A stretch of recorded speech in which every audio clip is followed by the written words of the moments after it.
Gold, trusted gold buyers. మీరు తాకట్టు పెట్టిన బంగారాన్ని విడిపించి ఈ రోజు ఉన్న మార్కెట్ ధరకు కొనబడను.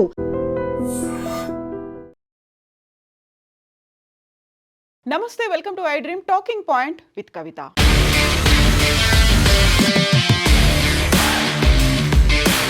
ప్రధానమంత్రి నరేంద్ర మోదీ హత్యకు కుట్ర పన్నారా? అది కూడా మన దేశంలో కాకుండా చైనాలో జరిగేలా ప్లాన్ చేశారా? దీని వెనకాల సెంట్రల్ ఇంటెలిజెన్స్ ఏజెన్సీ ఉందా? ఈ ప్రమాదాన్ని ముందే పసిగట్టినటువంటి రష్యా అధ్యక్షుడు వ్లాదిమిర్ పుతిన్ అలర్ట్ చేశారా? రష్యాతో పాటుగా మన దేశానికి చెందినటువంటి సీక్రెట్ ఏజెంట్లు ఆ కుట్రని భగ్నం చేశారా? ఎవరైతే దీనికోసం నియమించబడినటువంటి అధికారి ఉన్నారో ఆయన్ని బంగ్లాదేశ్లో చంపేశారా? అనుమానాస్పదంగా చనిపోయినటువంటి ఆ వ్యక్తి మరణం మీద అమెరికా ఇప్పటిదాకా ఎందుకని కమెంట్స్ చేయలేకపోతుంది? బోల్డ్ అన్ని స్పెక్యులేషన్స్ వినిపిస్తున్నాయి. వీటన్నిటికీ ప్రధానమైనటువంటి కారణం రష్యా అధ్యక్షుడు వ్లాదిమిర్ పుతిన్తో మోదీ అది అనుకోకుండా జరిగినటువంటి ఒక అన్అఫీషియల్గా షెడ్యూల్లో లేనటువంటి 45 నిమిషాల భేటీ. అందులో కూడా ఒక కారులో కూర్చొని చర్చించుకోవడం, అన్ప్లాన్డ్గా అన్షెడ్యూల్డ్గా ఉన్నటువంటి ఒక భేటీ 45 నిమిషాలు జరిగింది.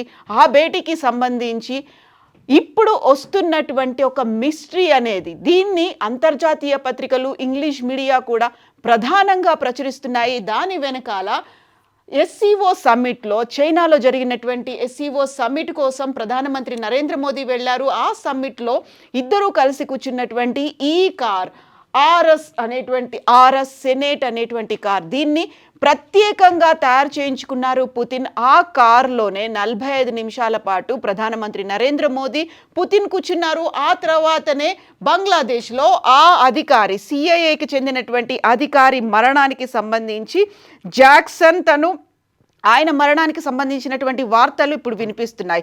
ప్రధానంగా ఆగస్ట్ 31న సైలెన్స్గా ఉన్నటువంటి ఒక లగ్జరీ హోటల్లో ఆయన తన సూట్ రూమ్లో ఉన్నప్పుడు ఆయన మరణించారు. దానికి సంబంధించి US special forces officer Terrence Arvelle Jackson, ఆయన మరణానికి సంబంధించినటువంటి వార్త ఇప్పుడు చర్చనీయాంశమైపోయింది. ఎట్ ద సేమ్ టైం వీరిద్దరూ కలిసి కూర్చొని చర్చించిన తర్వాత, అది చైనాలో జరిగింది.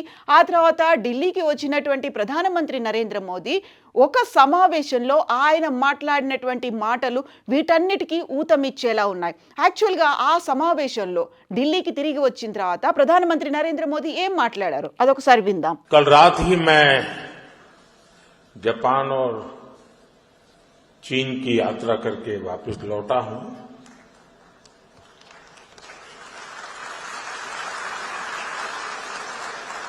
आप गया था इसकी ताली बजा रहे हो, आया हूं इसकी ताली बजा रहे हो.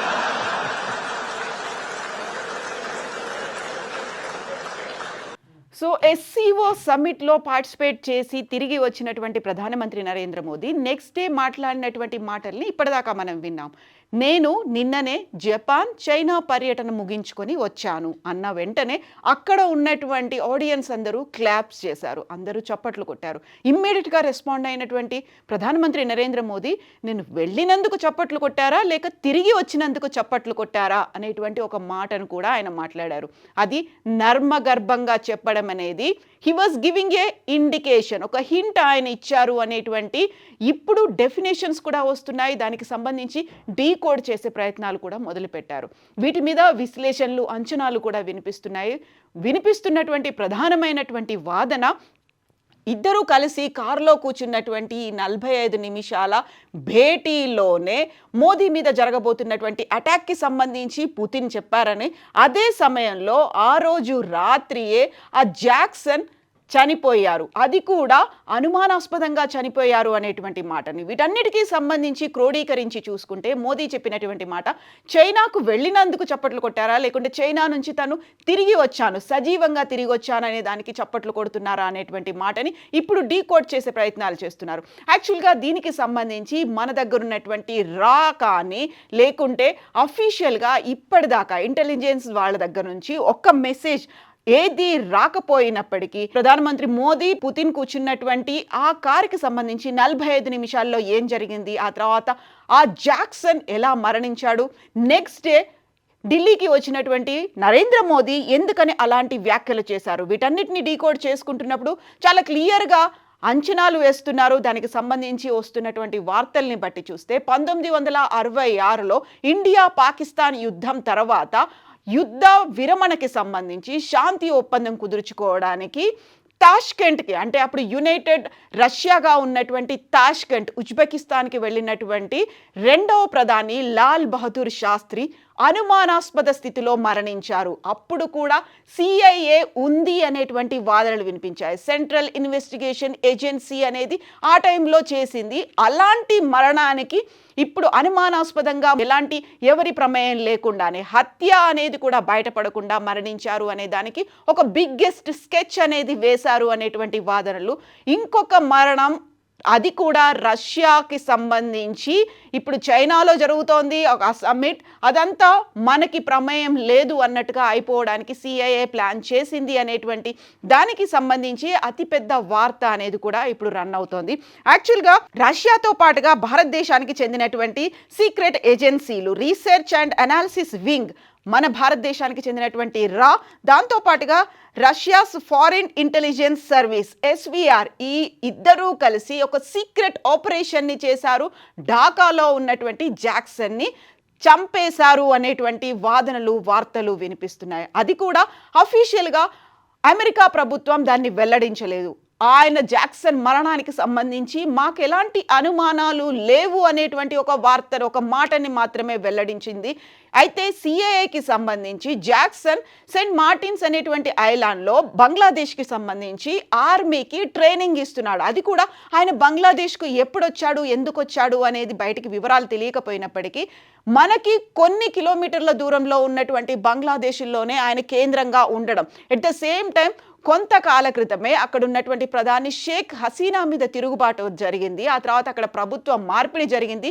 దీని వెనకాల కూడా జాక్సన్ ఉన్నాడు. జాక్సన్ని సీక్రెట్ ఏజెంట్గా అమెరికా అక్కడ నియమించిందా? అక్కడ ఉన్నటువంటి షేక్ హసీనా ప్రభుత్వం కూలిపోవడంతో పాటుగా తను మన భారతదేశానికి వచ్చింది. ఇక్కడ తను ఆశ్రయం పొందుతోంది, ఎక్కడుందో కూడా తెలియని పరిస్థితిలో. At the same time operation సింధూర్కి సంబంధించి జరిగినటువంటి కాల్పుల విరమణలో కూడా అమెరికా ఉంది, డొనాల్డ్ ట్రంప్ ఉన్నాడని చెప్తున్నప్పుడు మనం పదే పదే మనంతట మనమే ఒక పాజ్ బటన్ ప్రెస్ చేశాం తప్ప మన వెనకాల ఎవరూ లేరు అనేటువంటి వాదంతో పాటుగా రష్యాకి ఉక్రెయిన్కి మధ్య జరుగుతున్నటువంటి యుద్ధంలో కూడా ఇప్పటికీ మనం ఉక్రెయిన్కి సహాయపడట్లేదు లేదా ఉక్రెయిన్కి మద్దతుగా మనం మాట్లాడట్లేదు అనే దాంతో పాటుగా రష్యా నుంచి చమురు కొనుగోలు చేస్తున్నాం అనే దాంతో మన మీద అమెరికా ఇప్పటికీ ప్రెషర్ పెట్టింది. మనం టారిఫ్లకి లొంగట్లేదు, ప్రెషర్కి కూడా లొంగట్లేదు. ఆ నేపథ్యంలోనే ప్రధానమంత్రి నరేంద్ర మోదీని చంపాలి, హత్య చేయాలి అనేటువంటి కుట్ర పన్నారు అనేటువంటి వార్తలు,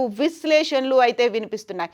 యాక్చువల్గా ఎందుకని అక్కడ బంగ్లాదేశ్లోనే జాక్సన్ నివాసం ఉంటున్నాడు? జాక్సన్కి సంబంధించి చూస్తే ఆయన చాలా సిన్సియర్గా వర్క్ చేసేటువంటి ఒక ఆఫీసర్, సీక్రెట్ ఏజెంట్గా వర్క్ చేస్తున్నారు.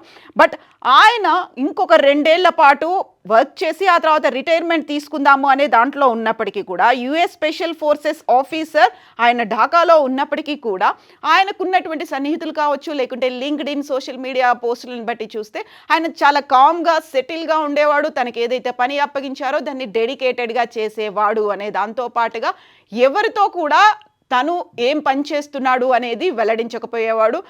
ఎప్పుడు ఏమైనా జరగవచ్చు, ఏ క్షణమైనా ప్రాణాలు పోవచ్చు అనేటువంటి ఆ మైండ్ సెట్తోనే జాక్సన్ ఎప్పుడు ఉండేవాడు అనేటువంటి మాట కూడా వినిపిస్తుంది. యాక్చువల్గా సిఐఏ అనేది ఒక ఇంటెలిజెన్స్ వింగ్గా వర్క్ చేస్తోంది. విదేశీ వ్యవహారాలకు సంబంధించి the central intelligence agency is a civilian foreign intelligence service of the federal government of the United states. ఇది విదేశాలకు సంబంధించి అనధికారికంగా వర్క్ చేసేటువంటి ఒక ఏజెన్సీగా దీన్ని చెప్తూ ఉంటారు. గతంలో సద్దాం హుస్సేన్ మరణానికి సంబంధించి ఆ తర్వాత లాల్ బహదూర్ శాస్త్రితో పాటుగా మిగతా గడాఫీ అండ్ జియా ఉల్ హక్ అంటే బంగ్లాదేశ్, ఆ తర్వాత భారతదేశానికి సంబంధించి మిగతా అరేబియన్ కంట్రీస్, వీటన్నిటితో పాటుగా ఒక సౌత్ ఏషియన్ కంట్రీస్ మీదే సిఐఏ ఎక్కువగా వర్క్ చేస్తుంది. అక్కడ ఒక అన్స్టెబిలిటీని తీసుకురావడానికి వర్క్ చేస్తుంది అనేటువంటి వాదనలు కూడా ఉన్నాయి. At the same time Lal Bahadur Shastri మరణానికి సంబంధించి ఆయన అక్కడికి తాష్కెంట్లో ఒప్పందం కుదుర్చుకోవడానికి వెళ్ళినప్పుడు కూడా అనుమానాస్పదంగానే చనిపోయారు. అక్కడ యాక్చువల్గా హార్ట్ అటాక్తో మరణించారు అని చెప్పినప్పటికీ అది కూడా కోఇన్సిడెంటా లేకపోతే కావాలని జరిగిందా ఇప్పటికీ బయటికి రాలేదు.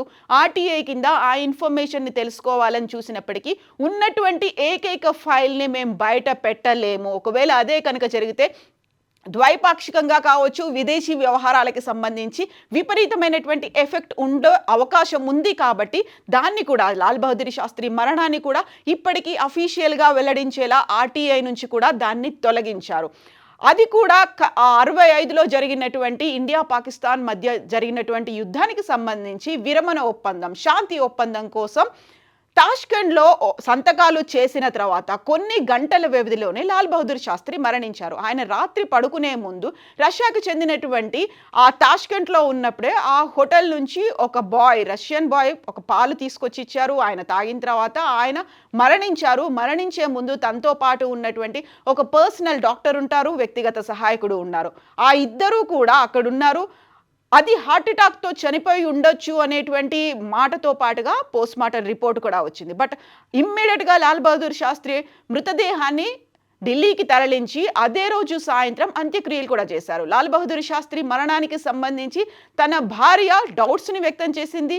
శాస్త్రి గారి డెడ్ బాడీ అంతా బ్లూ కలర్లో మారిపోయింది. ఆయన మీద కత్తి పోట్లకు సంబంధించి కత్తి ఘాట్లు అనేవి ఉన్నాయి, ఆనవాళ్లు ఉన్నాయని చెప్పినప్పటికీ పోస్ట్ మార్టం జరిగింది. కాకపోతే పోస్ట్ మార్టంలో వివరాల్ని బయటికి వెల్లడించలేదు. కాకంటే అది గుండెపోటుతో చనిపోయినట్టుగా చిత్రీకరించే ప్రయత్నం జరిగింది అని కుటుంబ సభ్యులతో పాటుగా లాల్ బహదూర్ శాస్త్రి కాంటెంపరీస్ అతని అభిమానులు చెప్పినటువంటి మాట.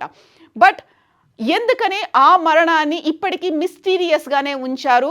అలాంటి మరణానికి సంబంధించి ఒక ప్లాన్ అనేది మోదీ మీద కూడా జరగబోయింది అనేటువంటి మాట. అయితే దాన్ని మాత్రం మన దగ్గర ఉన్నటువంటి సీక్రెట్ ఏజెన్సీ సర్వీసెస్ దాన్ని జరగకుండా చేశాయి. దాంట్లో భాగంగా ఇప్పుడు అక్కడ మనకి రష్యాకి మధ్య బంధాలు గట్టిగా అవుతున్నాయి, బలపడుతున్నాయి. ఇందులో చైనా కూడా యాడ్ అయింది. కాబట్టి వీటన్నిటి నేపథ్యంలోనే ఇదేదో జరగబోతోంది అనేటువంటి దాన్ని ముందుగానే పసిగట్టింది. ఒకవేళ థ్రెట్ అనేదో లేకపోతే పట్టించుకొని తత్వమో దీనివల్లే ఎఫెక్ట్ పడబోతోంది అనేది. సో దానికి సంబంధించే ఈ అత్యంత సెక్యూర్డ్గా ఉండేటువంటి ఈ వెహికల్లోనే వాళ్ళిద్దరూ కూర్చొని మాట్లాడుకున్నారు అనేటువంటి మాటని కూడా ఇంటర్నేషనల్ ఆర్టికల్స్ అనేవి మ్యాగజైన్స్లో వస్తున్నటువంటి ఆర్టికల్స్ని బట్టి చూస్తే తెలుస్తోంది. ఇరాన్లో కూడా 1953 నుంచి చిలీలో జరిగిన 1973 వరకు ఇలా అంతర్గతంగా జరిగినటువంటి అంతర్యుద్ధాలు కావచ్చు, లేకుంటే అక్కడ దేశాధ్యక్షులు ప్రామినెంట్ పర్సనాలిటీస్ మరణాల వెనకాల కూడా, అది కూడా అనుమానాస్పద మరణాల వెనకాల కూడా సిఐఏ ఉంది అనేటువంటి వాదనలు వినిపిస్తున్నటువంటి నేపథ్యం. ఇది ఆగస్టు 30న జరిగింది. ఇండో రష్యన్ ఇంటెలిజెన్స్ అంటే ఆ టైంలో జరిగినటువంటి ఈ ఇష్యూని వార్న్ చేశారు, ఇమ్మీడియట్గా అలర్ట్ చేశారు. కాబట్టి ఇది బయటపడింది. కొన్ని గంటల వ్యవధిలోనే జాక్సన్ మరణం అనేది కూడా జరిగింది. జాక్సన్ మరణించడం వెనకాల ఇప్పటికీ కూడా ఆయనకి ఏం జరిగింది, చాలా హెల్తీగా ఉండే పర్సన్ సడన్గా ఆయన ఉన్నటువంటి హోటల్ రూమ్లో, ఒక లగ్జరీ హోటల్ రూమ్లో ఆయన చనిపోయి ఉండడం అనేది కూడా, ఇవన్నీ కూడా మన సీక్రెట్ ఏజెంట్సే చేశారు, సీక్రెట్ ఏజెన్సీస్కి చెందినటువంటి పర్సన్సే చేశారు అని చెప్పినప్పటికీ ఏం జరిగింది అనేది ఇప్పటికీ బయటికి రావట్లేదు. రిమెంబర్, ఆ భేటీలో ఏం మాట్లాడుకున్నారు అనేది బయటికి రాని ఒక విషయం. ఆ తర్వాత మోదీ ఎందుకని చప్పట్లు కొడుతున్నారు మీరు, నేను వెళ్ళినందుక వెళ్ళి తిరిగి వచ్చినందుక అనే మాటతో పాటుగా జాక్సన్ ఎందువల్ల చనిపోయాడు, అంత సడన్గా ఎలా చనిపోయాడు అనేది కూడా ఇప్పటికి రాలేదు. ఇప్పటికీ అంతుపట్టని ఈ 3 క్వశ్చన్స్కి సంబంధించి జాయినింగ్ ద డాట్స్, ప్రతి దానికి సంబంధించి ఇన్సిడెంట్స్ అన్నిటినీ జాయిన్ చేసుకుంటే వచ్చినటువంటి ఒక డీకోడింగ్ దాన్ని బట్టి చూస్తే చాలా సీక్రెట్గా జరిగినటువంటి ఈ ఆపరేషన్లో సిఐఏ సీక్రెట్గానే పని కానిచ్చేస్తోంది అనుకున్నప్పుడు రష్యన్ ఇంటెలిజెన్స్ ఏజెన్సీ దాన్ని ఐడెంటిఫై చేసింది, దాన్ని సీక్రెట్గా ప్రధానమంత్రి నరేంద్ర మోదీకి చెప్పింది. ఆ తర్వాత అంతర్గత భద్రతకి సంబంధించి ఇంటెలిజెన్స్ వారికి ఆ సమాచారం అలా వెళ్ళింది. అటు నుంచి జాక్సన్ని హత్య చేశారు అనేటువంటి, జాక్సన్ మరణించాడు అనే దానికి సంబంధించి ఇప్పటికైతే ఇన్ఫర్మేషన్ని జాయినింగ్ ద డాట్స్లో అర్థమవుతుంది. ఇక ఆర్ఎస్కి చెందినటువంటి ఈ వెహికల్లో కూడా అత్యాధునికమైనటువంటి పరికరాలు అనేవి ఉన్నాయి, లేనటువంటి ఫెసిలిటీస్ అనేది ఉన్నాయి. దీంతో పాటుగా జర్మనీకి చెందినటువంటి మెర్సిడిస్ మేబాష్తో పాటుగా యుఎస్కి చెందినటువంటి క్యాడిలాక్ వీటన్నిటికీ మించినటువంటి స్పెషాలిటీస్ ఉన్నటువంటి కార్ ఇది. ఈ కార్లోనే పుతిన్ మోదీకి బ్రీఫ్ చేశాడు అనేటువంటి వాదనలు కూడా వినిపిస్తున్నాయి. సో ఇది ఎలాంటి ఎక్స్ప్లోజివ్స్ బాంబ్లాస్ట్లని అయినా తట్టుకుంటుంది, దీంతో పాటుగా కెమికల్ అటాక్స్ని ఏం జరిగినా కానీ అది తట్టుకుంటుంది, హెవీ గన్ ఫైర్ అయినప్పటికీ కూడా దాన్ని ఛేదిస్తుంది. ఇలాంటి ఫెసిలిటీస్ అనేవి ఉన్నటువంటి దీన్ని పుతిన్ తనకి కావాలని తయారు చేయించుకున్నారు. అక్కడ ఉన్నటువంటి హై ప్రొఫైల్ ఎవరైతే పొలిటీషియన్స్ ఉంటారో, ఆఫీసర్స్ ఉంటారో వారికి ఈ కార్లోనే ప్రయాణిస్తూ ఉంటారు. సో ఇప్పుడు ఓవరాల్గా ఏం జరిగింది దీని వెనకాల అనేది ఐదర్ భారతదేశ ప్రభుత్వం కావచ్చు, ఇక్కడ ఉన్నటువంటి ఇంటెలిజెన్స్ కావచ్చు, రష్యాకి చెందినటువంటి ఇంటెలిజెన్స్ ఏజెన్సీస్ కావచ్చు, రష్యన్ ప్రభుత్వం కావచ్చు, అమెరికా కావచ్చు, అమెరికాకి చెందినటువంటి సిఐఏ కావచ్చు, ముగ్గురు కూడా వెల్లడించట్లేదు. సో 3 దేశాలకి సంబంధించి జరిగినటువంటి కనెక్షన్ ఉన్నటువంటి ఈ మొత్తం వ్యవహారంలో 3 క్వశ్చన్స్ ఇప్పటికీ కూడా అంతు పట్టకుండా ఉన్నాయి. బట్ ప్రధానమంత్రి నరేంద్ర మోదీ అలర్ట్గా ఉండాల్సినటువంటి అవసరం ఉంది అనేటువంటి వాదనలు, విశ్లేషణలు కూడా ఉన్నాయి. సో అయితే ఎప్పటికప్పుడు ఏం జరుగుతోంది అనేది ఐడెంటిఫై చేయడంతో పాటుగా ఇంటెలిజెన్స్ వ్యవస్థ కూడా చాలా పటిష్టంగా ఉంది అని చెప్పడానికి జాక్సన్ మరణం దాన్ని ఒక ఎగ్జాంపుల్గా చూపిస్తున్నారు. బట్ ఏం జరుగుతోంది, ఎందుకని బయటకు వెల్లడించలేదు? శాస్త్రి మరణానికి సంబంధించి లాల్ బహదూర్ శాస్త్రి మరణించిన తర్వాత దాన్ని ఆర్టీఐలో కూడా ఉంచకపోవడం, ఎవరైనా రైట్ టు ఇన్ఫర్మేషన్ యాక్ట్ కింద ఇన్ఫర్మేషన్ కావాలి అనుకుంటే దేనికైనా మనం అడగొచ్చు, ఏ సమాచారమైనా సేకరించవచ్చు. బట్ లాల్ బహదూర్ శాస్త్రి మరణాన్ని మాత్రం ఆర్టీఏ నుంచి తొలగించిన నేపథ్యంలో అది ఒక మిస్టీరియస్ డెత్గానే ఉండిపోయింది. 1966 నుంచి 2025 వరకు అది అలాగే ఉండిపోయింది. దాన్ని బయట పెట్టకపోవడానికి ఒకే ఒక ఫైల్ ఉంది, దానికి సంబంధించి ఒక కమిషన్ని కూడా ఏర్పాటు చేశారు. తనతో పాటుగా ఎవరైతే లాల్ బహదూర్ శాస్త్రితో పాటుగా వెళ్ళినటువంటి డాక్టర్ చుగ్తో పాటుగా ఇంకొక వ్యక్తిగత సహాయకుడు, వాళ్ళు కూడా మరణం మీద మాకు కొన్ని అనుమానాలు ఉన్నాయి, ఇప్పటిదాకా మేము ఆ భారాన్ని మోసాము అంటూ ఏర్పాటైనటువంటి కమిషన్ ముందు తాము ఫీల్ అయినటువంటి అంశాలని చెప్పడానికి వెళ్తూ ఉంటే డాక్టర్ చుగ్ కూడా యాక్సిడెంట్తో మరణించారు. ఆ తర్వాత వ్యక్తిగత సహాయకుడికి కూడా యాక్సిడెంట్ జరిగింది, 2 కాళ్ళు విరిగిపోయాయి, తను మతి స్థిమితాన్ని కోల్పోయారు. సో అక్కడ ఏదో ప్లాట్ జరిగింది, ఒక సస్పీషియస్ థింగ్ ఏదో జరిగింది, అనుమానాస్పదంగానే మరణం ఉంది అనే దానికి వీటన్నిటినీ భావనలు. At the same time Lal Bahadur Shastri మరణం తర్వాత ఒక సిఏఏ ఏజెంట్ రాసినటువంటి బుక్లో వీటిని కూడా స్పెషల్గా మెన్షన్ చేశారు. అందులో మన దగ్గర ఉన్నటువంటి అటామిక్ సైంటిస్ట్ హోమీ జే బాబాతో పాటుగా లాల్ బహదూర్ శాస్త్రి మరణాలకి సంబంధించి అందులో మెన్షన్ చేసినట్టుగా కూడా ఉంది. ఈ శాస్త్రి మరణంతో పాటుగా డాక్టర్ చుగ్ మరణం, ఆ తర్వాత వ్యక్తిగత సహాయుడి మరణానికి సంబంధించి ఇవన్నీ అయిపోయిన తర్వాత గ్రెగరీ డగ్లస్ అనేటువంటి ఒక జర్నలిస్ట్ అమెరికా నిఘా సంస్థకి చెందినటువంటి సిఐఏ ఏజెంట్ రాబర్ట్ క్రోలేతో టెలిఫోన్లో ఒక సంభాషణ చేశారు. దానికి సంబంధించి ఒక బుక్ని కూడా రిలీజ్ చేశారు. కన్వర్జేషన్స్ విత్ క్రో అనే పేరుతో రిలీజ్ చేశారు గ్రెగరీ డగ్లస్ ఆ బుక్ని. అందులో రాబర్ట్ క్రోలేతో జరిగినటువంటి ఫోన్ సంభాషణని, అందులో చాలా క్లియర్గా రాబర్ట్ క్రోలే కన్వర్జేషన్ విత్ క్రోకి సంబంధించి ఉన్న దాంట్లో భారత శాస్త్రవేత్త హోమీ జే బాబాతో పాటుగా శాస్త్రి హత్యకు సిఐఏ ప్రణాళికలు చేసింది, వారిని తామే హత్య చేశామని రాబర్ట్ పేర్కొన్నట్టుగా రాబర్ట్ క్రోలే చెప్పినట్టుగా గ్రెగరీ డగ్లస్ కన్వర్జేషన్ విత్ క్రో అనే బుక్లో కూడా వెల్లడించారు. యాక్చువల్గా ఇవి మాత్రమే కాదు, అక్కడ ఉన్నటువంటి కొంతమంది నియంతలు కావచ్చు, దేశాధ్యక్షులు కావచ్చు, లేకపోతే కొంతమంది రెబల్స్గా ఉన్నటువంటి వాళ్ళు కావచ్చు, అది కూడా పర్టికులర్గా సౌత్ ఏషియన్ కంట్రీస్ మీదే సిఏఏ ఫోకస్ పెట్టింది అనేటువంటి వార్తల్ని, విశ్లేషణల్ని కూడా ఇప్పుడు ఆర్టికల్స్ రూపంలో ప్రచురిస్తున్నారు. అది కూడా అన్నిటికీ రిలేటెడ్ విత్ సిఏఏ. బట్ ఇప్పుడు 3 క్వశ్చన్స్ అనేవి ఉన్నాయి. 3 క్వశ్చన్స్కి ఆన్సర్ ఇస్తారా, లేకపోతే ఇది కూడా దౌత్య సంబంధాలు లేకుంటే విదేశీ వ్యవహారాలు, దీంతో పాటుగా దేశాల మధ్య ఉన్నటువంటి సంబంధాలు వీటన్నిటి నేపథ్యంలో బయట పెట్టరా, లేకుంటే భవిష్యత్తుకు సంబంధించి ఇప్పుడంటే బయట పెడితే ఒక ఫ్రెండ్షిప్ ఉన్నది కాస్త కట్ అయిపోతుంది, ఆ తర్వాత రైవల్రీ అనేది ఒక వైరం అనేది విపరీతంగా పెరిగిపోయే అలాంటి పరిస్థితులు కూడా వస్తాయి, అది భవిష్యత్తు మీద ఎఫెక్ట్ చూపిస్తుంది అనే ఉద్దేశంతో ఇప్పటికీ బయట పెట్టట్లేదా? అయితే భారత్ కావచ్చు, రష్యా కావచ్చు, అమెరికా కావచ్చు, ఎందుకని సైలెంట్గా ఉన్నాయి? బోల్డ్ అన్ని క్వశ్చన్ మార్క్స్ అయితే ఉన్నాయి. బట్ ఇదంతా కూడా ఇప్పటికీ ఆర్ఎస్ఎస్కి సంబంధించి ఆర్గనైజర్ పత్రిక వెల్లడించినటువంటి వివరాలు, దాంతో పాటుగా ఇంటర్నేషనల్గా ఉన్నటువంటి కొన్ని వెబ్సైట్స్ రాసినటువంటి ఆర్టికల్స్ నుంచి వచ్చినటువంటి విశ్లేషణలు. సో సిఐఏ హస్తం ఉందా లేకపోతే ఏం జరిగింది అనేది మనకి కాలమే నిర్ణయిస్తుంది. బట్ రా మాత్రం చాలా సీక్రెట్గా ఆపరేషన్ చేసింది దాన్ని మాత్రం కొంతమంది ధృవీకరిస్తున్నప్పటికీ అఫీషియల్గా మాత్రం ఇప్పటికైతే ఏది బయటికి రాలేదు. ఓవరాల్గా ఏం జరిగి ఉంటుంది, ఎందుకని దీన్ని సీక్రెట్గా ఉంచారు, ఎట్ ద సేమ్ టైం బయటికి ఎప్పుడు వచ్చే అవకాశం ఉంది? సో భారత్ని లొంగ తీసుకోవడానికి చేసే ప్రయత్నమా, లేకుంటే మోదీకి సంబంధించి వ్యక్తిగతంగా పెరిగినటువంటి దూరానికి దాన్ని కట్ చేయాలి అంటే మోదీని తీసేయాలి, మోదీని మైనస్ చేయాలి అనేటువంటి ఉద్దేశంతో చేసిందా? ఏమనుకుంటున్నారో కామెంట్స్ రూపంలో తెలియచేయండి. నిజంగా ప్రస్తుతం ఉన్నటువంటి సమాజం దేనికి ప్రయారిటీ ఇస్తుంది? ఆర్థిక సంబంధాల చుట్టూ మాత్రమే తిరుగుతోంది. మళ్ళీ ఎన్నికలంగానే చాలా విరక్తి కలుగుతున్నాం. మంచి అనిపిస్తుంది కదా, లేడీస్ కూడా ఛాలెంజింగ్ జాబ్స్ చేసినప్పుడు చాలా బాగుంటది. ఫుడ్ డెలివరీ ఇవ్వటానికి వెళ్ళినటువంటి డెలివరీ బాయ్ అనిల్ పై కళ్ళ ముందు